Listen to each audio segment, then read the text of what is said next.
So, Travis, I got a call from Adam today. I was making oatmeal, minding my own business, and there was Adam, hysterical because Krebs on Security just released a new story. Apparently, Krebs found evidence online that 3 hacking groups have all been selling information from T-Mobile, claiming they all got in for various periods of time during 2022. Yeah, I mean, they were turning it around for people to use, actually, in crimes. Travis, did you check this story out by any chance? I did, yeah. Apparently everything from SIM swapping to phishing. So, how many times did they have access last year? I think it was over 104 times, and in some cases it was hours, in some cases it was days. Okay, and so when they were in there, they were getting enough information to figure out how to, to provide whatever crime they're doing as a service. How did they get this done exactly? Phishing T-Mobile employees.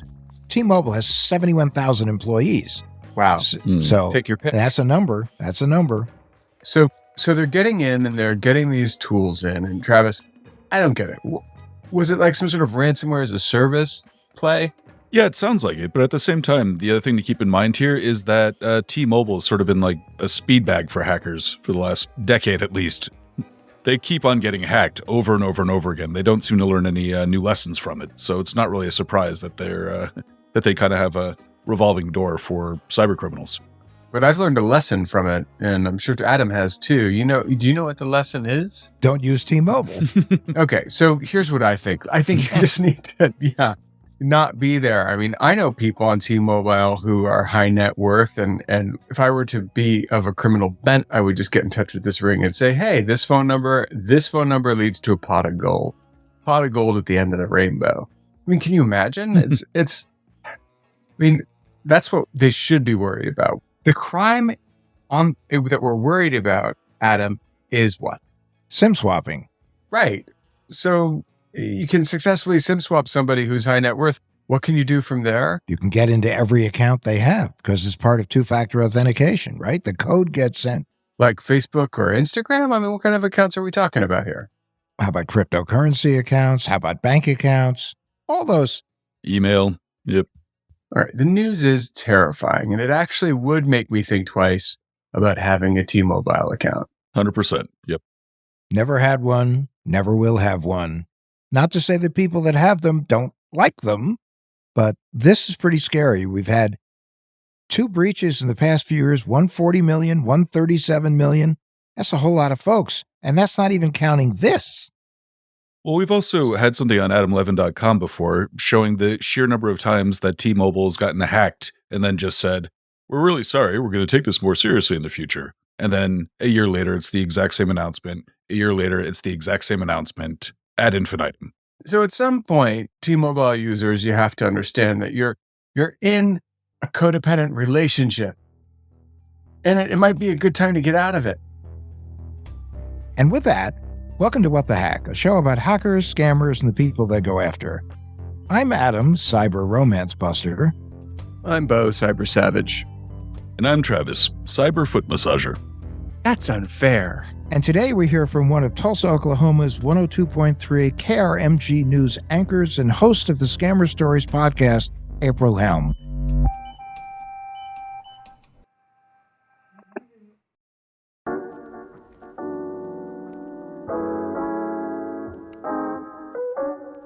So, April, welcome. Thank you so much for having me. Tell us what magical part of the country you're coming from.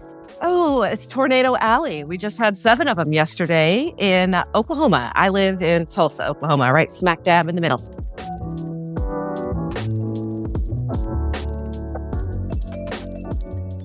I am a radio news anchor and news director for a news talk station in Tulsa, Oklahoma. On the news front right now, what's going on in your neck of the woods? Marijuana. We passed medical marijuana, and now recreational marijuana is on the ballot coming up in a couple of weeks. So that's all everybody's talking about. Are they talking or are they giggling? Well, I would say about 75% of them are giggling. Still trying to get the other 25% on board, but right. I tell you, I marvel as a solid Gen Xer, I still marvel at the smell of weed on public streets.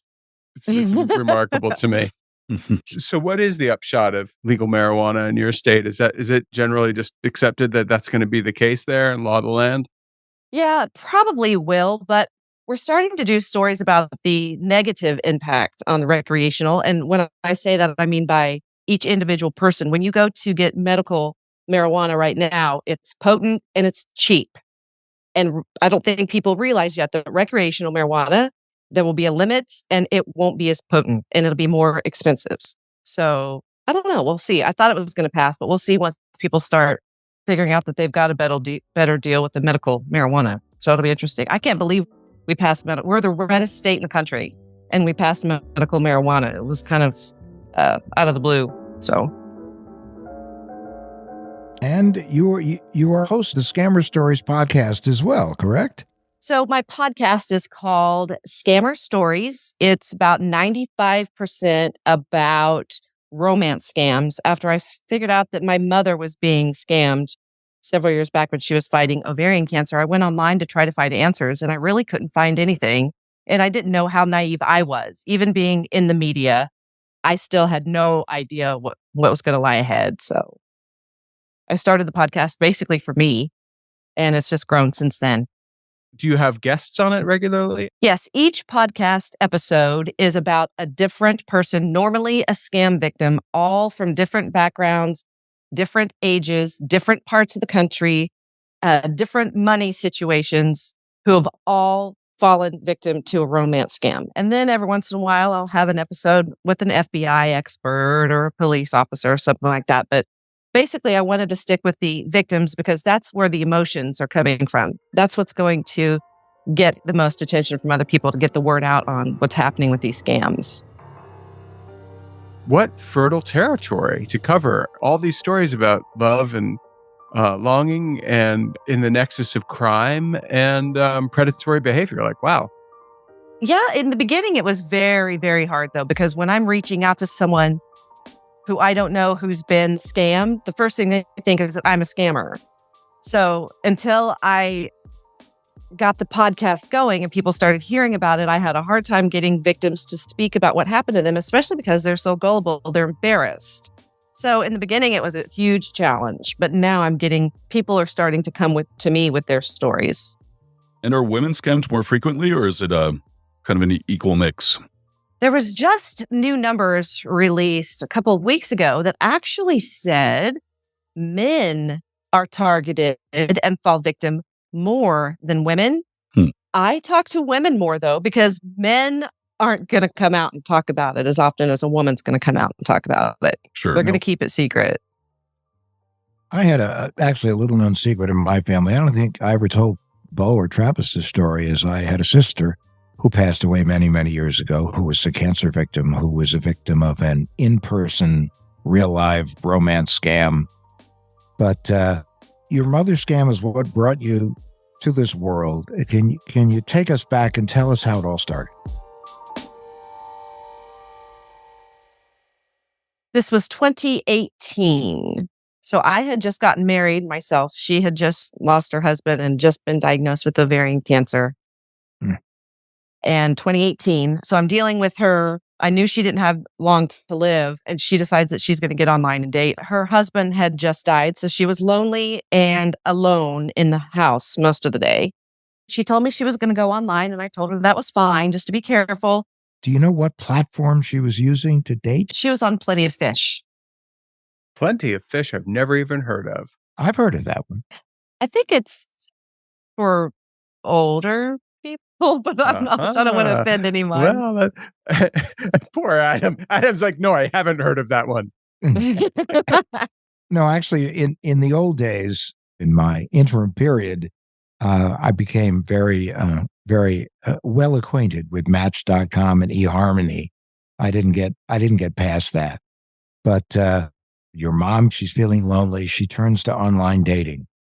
I'm like, fine. I mean, well, what do we have to lose? Until the day she sent me a picture of a young man that was 40 years old who had a diamond mine in Turkey who wanted to meet her. So he also had a name, right? Yes, Gerald. He was from somewhere in the Middle East. The picture he used did look Middle Eastern. But, my mom was a 72-year-old overweight woman who was dying of ovarian cancer. A 40-year-old man in Turkey would not want to meet my mother.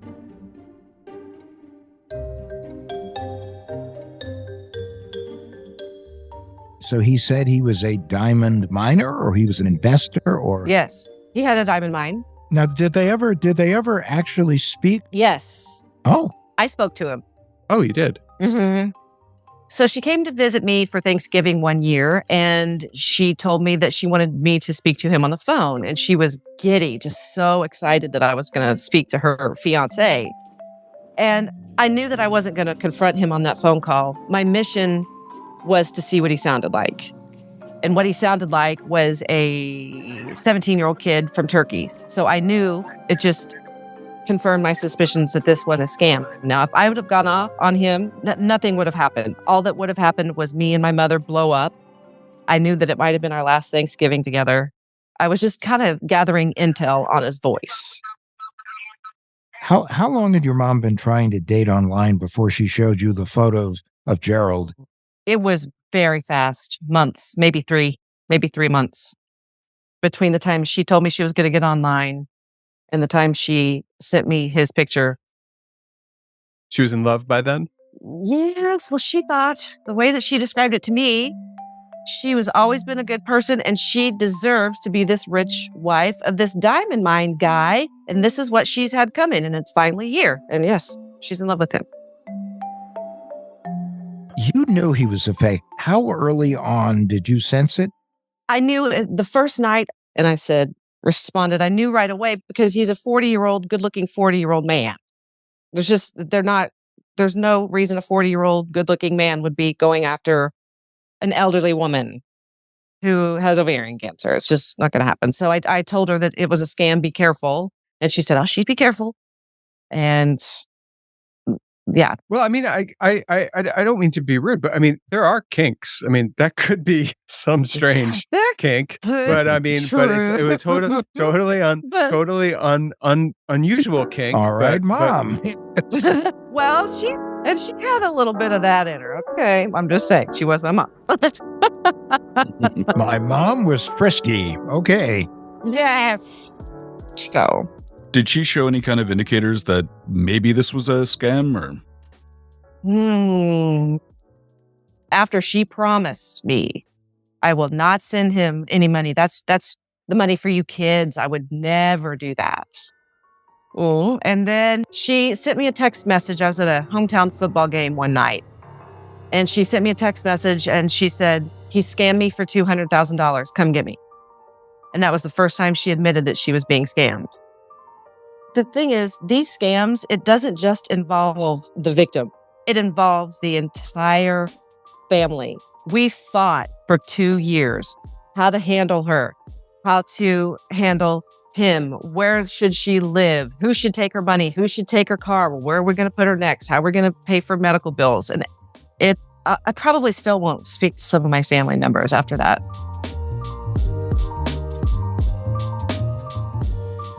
But so she didn't have dementia, though. So it wasn't that you couldn't take powers over her funds. She was just desperately lonely. She was always codependent. And she just, I still can't. That's one of the reasons I started the podcast is I wanted to figure out how did my bright mother end up thinking this way? Well, you just said such a complicating factor that I had never thought of, that, your mom was codependent. And so like, what do you do? Like, have you come across that scenario in other, since then when in your own investigations? I've interviewed some families who have done an intervention. Some have been successful, not many. Because the problem is these scam victims become addicted to their scammers, just like a drug addict with heroin. And they can lose their home, their car, their money, living in a tent out in the forest, and they still will not cut off contact with their scammer because they are so addicted to it. So in those cases, there's nothing a family member can do. There's a story of a woman who was scammed for over $2 million. And the only way her family found out about it was when they were notified by the financial advisor who just kept trying to stop her from taking money out of the accounts. Finally, he contacted her family and they did an investigation. They determined that, in fact, she was a scam victim. And as a result of that, they got it to end. And she even said to them, I understand that I was being scammed, but in my heart, I still love him. Mm-hmm. Because they can dig into your soul, these people, and they're so good at it. What is it about these guys that make them so compelling, if not outright addictive? Well, they spend all day, all night focusing on you, everything about you. Honey, have you eaten? Did you go to the doctor? What'd the doctor say today? What's your favorite song? What are your dreams? What are your hopes? Where do you want to live? I took my mother shopping for a house, knowing that this guy was a scam, but I just wanted to spend some time with my mom. And I like looking at houses. So I'm like, fine, I'll take you looking around, looking at a house for this scammer. But just no man gives a woman that much attention in real life. They've got jobs. They've got children. Hold on now. I am a firm advocate of you want a good relationship, then I just received a note from my better half explaining to me how far in life I would get by a simple foot massage every once in a while. So that may be a whole nother podcast, I think. Adam, this goes right into one of your key theories about identity theft and scammers online. No, it is. And that is that all of us have day jobs, whether we're working, running a business, getting an education, raising a family, being involved full-time in philanthropic activities. It's our day job. For these guys, we are their day job. And people have to understand you are up against people who are creative, sophisticated, and most importantly, persistent. And clearly, in your mother's case, this guy was all three. Yeah.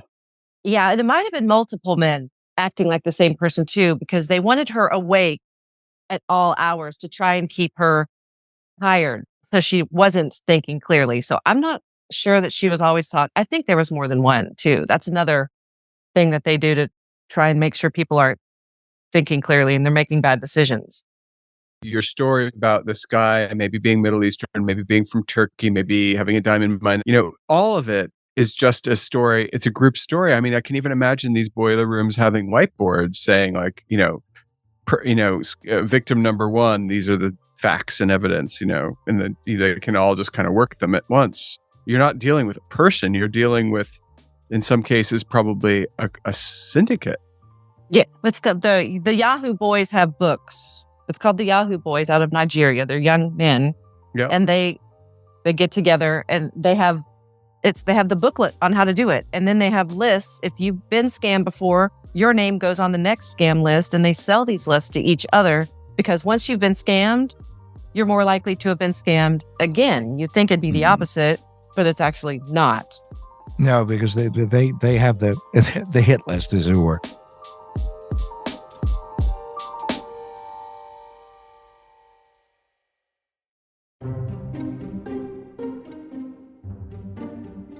So let's just go back over a little bit of the story here again. Okay. And that is, your mom finds out she has ovarian cancer.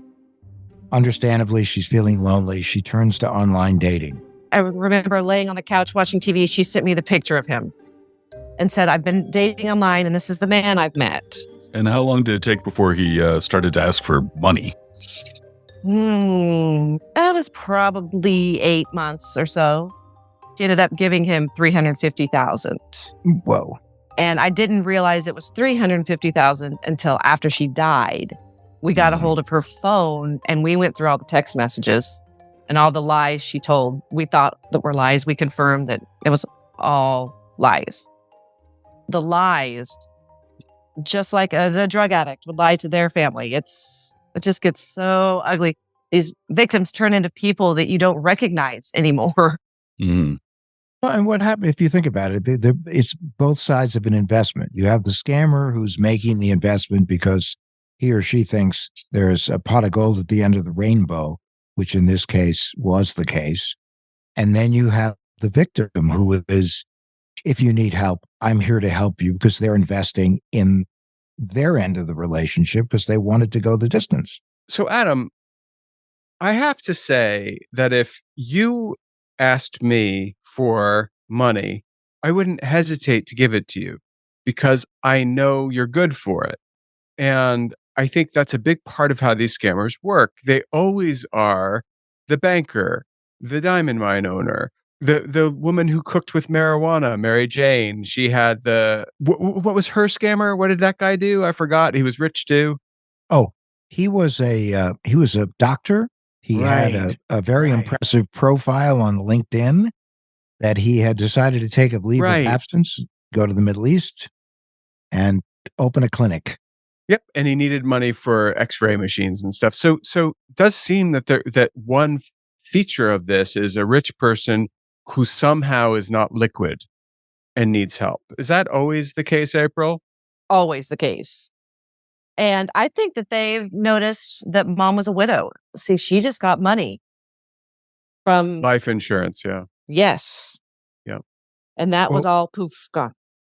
well, I remember a few years ago, I was on a show with two women who were home health care nurses, and both of whom got scammed by different scammers to the tune of 60,000 each. Wow. Because somebody appealed to them. They had scoped them out, done all the research, and had figured out that they could pull their heartstrings and go for the gold. And they did. And that's obviously, that happened to your mom. Your mom just kind of walked into it, although she found him, he found her. Do we know how that started? He found her on Plenty of Fish. But one thing I'm still grappling with, being angry at my mom. And right before this interview today, I was thinking about it. Looking back on my life, the mistakes I've made in my life all involved my heart and men. And so I try to Yeah. keep that in mind when I'm remembering what happened and being angry at her, that, I've made a lot of mistakes in that department too. So that's for my own mental health. If I had all the money back I ever spent on sending flowers to people who weren't interested in me, I would be a very wealthy man right now. I'd be able to buy a new truck. I gotta ask, so what happened when your mom realized she'd been scammed? Did she stop sending him money? I assume she did, but was there any attempt to get that money back? Well, that part of the problem with, once they figure out that they are being scammed, they think that they're smart enough that they can out-scam the scammer. So she kept talking to him so she could get that money back. And I told her, that money is gone. You're not going to get it back. Just end it now. And she would not. Oh, then what happened? So then she became a money mule. Even if you don't have any money, they still have things that they can do with you. And that is that they've taken the money that they're getting from other victims and they want to run it through you and have you run it through other bank accounts and different things, gift cards and things, to make it look more legitimate. And she became a money mule. What was it? What did they have her doing in terms of them? How did they get the money to her, and what were they asking her to do? They would open up bank accounts and close them right away once she got the money, and sent them to another bank. And then they would do weird things like send her a computer, and then they'd have her sell the computer and then send the money. It was just she always had money coming in and going out somewhere. So how long did that go on before this thing finally ended? Let's see, from the beginning of the scam to the end, it was 2 years, because right when the pandemic hit is when she died. If she would not have died, she still would have been doing it. So the money mule part, how long did that go on? I'm kind of fascinated by that too. I think it probably went on about the last maybe 6 months or so. And the reason we know for sure that she was doing that is because we got her phone after she died and looked at the messages and saw all the different scammers she was talking to. And I mean, she could barely get up out of her chair because she was dying. And she still figured out a way to get to the bank. She'd go to different banks, 5 different banks in a day, even though she was in so much pain, she could barely get out of the chair to go to the bathroom. Wow. Wow. Wow. Did she ever go to the bank officers and say, "Hey, listen, can you help me out of this thing?" She didn't want to figure it out, Adam. It didn't sound Yes. like she wanted to. She Mm-mm. wanted to ride this pony off into the ending of Mhm. her life. And banks are getting better at pulling women and men aside and saying, I don't think this is a good idea, and they will cut them off. At the time, it wasn't a thing. But I think one of the answers to this whole thing is the banks have got to get involved somehow. Right now, they couldn't talk to me. They knew that my mom was being scammed, but they couldn't tell me that. Right. But you know what, April? If somebody wants to give their money to a scammer, there's no law against that. They can cut them off. That's what the banks are doing. They're shutting down their accounts. Wow. They're saying, you are no longer a customer here. That actually brings me to another question. I know that you're on the board of advocating against romance scammers, and just kind of wondering what that advocacy looks like. Yeah, we have, it's me, an FBI agent who investigated romance scams, and a former military person whose pictures are used in romance scams. Mhm. And we are in Washington fighting the dating apps and Facebook for not taking down these scammers off their sites. They are not responsible for other people who post things that scam people on their sites. Right. So we're trying to get that changed. So, can you talk a little more about how banks are shutting people down? Yeah, I think banks have finally gotten the clue that this is happening. And so they're starting to shut people down, not necessarily to help the scam victim. They're losing money. So Right. they've gotten together and they're like, we've got to do something. We can't press charges, or the only thing they can do is just shut that account down and say, you are no longer a customer with us. You're going to have to go to another bank, which is what they do. Mom was she had 5 different accounts Well, because people kept shutting her down. now I do know that financial advisors now there are forms that you have to sign in terms of indicating if there's a problem. Who in your family can the advisor talk to? Which I think is a step Mhm. forward here. And hopefully it's not Gerard Yeah, or it's, Gerald. Yeah, Gerald. Gerard's even weirder. Okay. so your story about your mom, it's really heartbreaking, and unfortunately, this is becoming all too common. What have you learned through this whole situation, and what can you give our listeners as takeaways from this situation? Whew. You know, I'm still on the journey of learning. I haven't found an answer of what people can do because there's a different answer for every single different person. People are always asking me, how can I get my loved one to stop? And I just have not found that universal answer. I've had the FBI talk to my mom, police talk to my mom, all the family members talk to my mom. Nothing worked. None of that. Counselors, nothing. So I just don't have the answers yet. I'm still trying to find something. No, it's kind of like it's my life syndrome. It's my life. Whatever Yes. there's left of it, I want to run it and lead it and live it my way. Exactly. My life, my money. That's what they say. The scam victims say it's my life and it's my money, but they don't understand that it's not affecting just you. It's affecting your children. It's affecting your parents, your sisters, your brothers. It affects every single person, just like a drug addict affects the whole family. It's the same thing. It affects basically the community, family, friends, relations, all that. Anyway, April, we really, really appreciate you spending time with us. Thank you. It's quite a story. It's a cautionary tale, and we can't thank you enough for spending some time with us today. Thank you so much for helping me spread the word.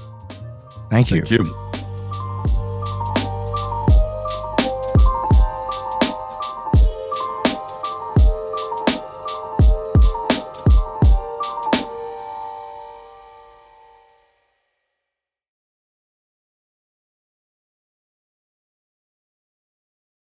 Now it's time for our tinfoil swan. Our paranoid takeaway to help keep you safe online. All right, Adam, I got to tell you the truth. Here's the deal. We've finally broken the seal. How so? Travis, Andrew, and I have started to communicate on Slack. Yeah, we are now slackers. I'm sorry. Should I be sending flowers? Yes, you should. Not really. I mean, Slack is great for communicating with teams, in this case, keeping track of who's doing what for each episode. Yeah, I mean, also making, little notes like we're going to meet at this time or please make sure you don't do something at that time. There's a major downside, though. And I bet you can guess what it is, Adam. It makes your attackable surface bigger. Right. So there was a major security breach of Activision, which is a pretty big game studio. And the way that they got hacked was through their Slack account. Scandal. Wasn't Indeed. Twitter hacked through their Slack account a few years back? 2020. Yep, that's right. So what's the tinfoil swan here? The main thing to keep in mind is that if you're using any kind of third-party app as part for your business or as part of your team, it can be Slack or Google Docs or Asana or anything like that. They can all be compromised, even if the data on there is private. So, don't send sensitive data over those apps. There's no reason to do it. It gives hackers a major incentive to get in there. And one thing we know is that if everyone behaved the same way and never did anything dumb on Slack, there wouldn't be any hackers on those platforms looking to take you for, whatever, because everyone's doing the right thing. Okay, there's nothing to get there. Let's go somewhere else. Okay, and think about email. Now, you got to assume that anything you send by email from either your password, your personal opinion about people, it can and may be read or released at some point. Think of skywriting. Skywriting. That's what happened when Sony was hacked by North Korea, right? 100%. Yeah, I mean, and this sort of thing happens pretty often. People on Slack will often just send some highly sensitive information like passwords and the like, or leave it just pinned in a Slack channel for other people to access just because it's more convenient. Yeah, well. And, of course, lest we forget the Dominion Fox News lawsuit where all of those communications got exposed. All right, so what's the moral of the story here? Okay, the moral of the story is don't leave data, especially passwords, where it can be accessed, especially if it's outside your control. Yeah, and we're not singling out Slack. But, for real, if you're on Slack and you're doing that kind of stuff, knock it off. You're totally going to get caught at some point.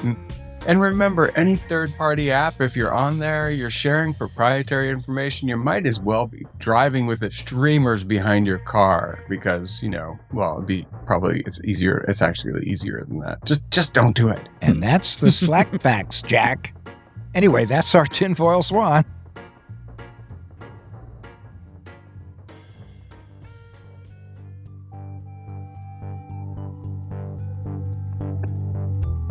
What the Hack with Adam Levin is a production of Loud Tree Media, produced by Andrew Stephen and Travis Taylor. Our executive producers are Beau Friedlander and Adam Levin. That's me. You can find us online at adamlevin.com and Instagram, Twitter, and Facebook at Adam K. Levin. Come back next week. And rate and review. It really helps people find the show.